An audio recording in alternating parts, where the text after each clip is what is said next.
കുട്ടി എന്നെ വിളിച്ച് ഒരു ദിവസം ഭയങ്കര കരച്ചില്, ഫോൺ വിളിച്ചതും ഇങ്ങനെ വിങ്ങിപ്പൊട്ടിയിരിക്കുകയാണ്. അപ്പൊ ചോദിക്കുമ്പം മാഡം എനിക്ക് ഇങ്ങനെ കുട്ടി IVF പറഞ്ഞിരിക്കുന്നത്, എല്ലാം ചോദിച്ചു വരുമ്പോഴത്തേക്കിന് പ്രോലാക്റ്റിൻ കൂടുതലാണ്.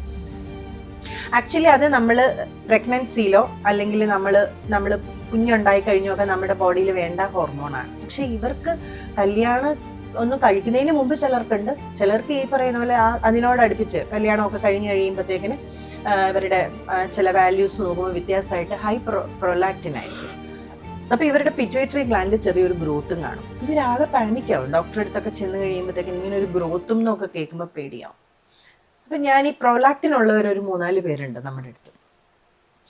ഇവർക്ക് കൃത്യമായ ഭക്ഷണപഥ്യം വേണം. ഇവർ ഈ പറഞ്ഞ പോലെ നമ്മുടെ ചെറുപയറ്, ജീരകം, ഉലുവ, നമ്മുടെ എള്ള്, ഇങ്ങനെ കുറേ സാധനങ്ങൾ ഇവർ തൊടുക പോലും ചെയ്യാൻ പറ്റാത്തത്. അതിശയിപ്പിക്കുന്ന കാര്യം എന്താണെന്ന് വെച്ചാൽ എനിക്ക് സങ്കടം തോന്നിയ ആഴ്ച ഒരു ഡോക്ടറും ഇത് ഇവരോട് പറഞ്ഞു കൊടുത്തിട്ടില്ല.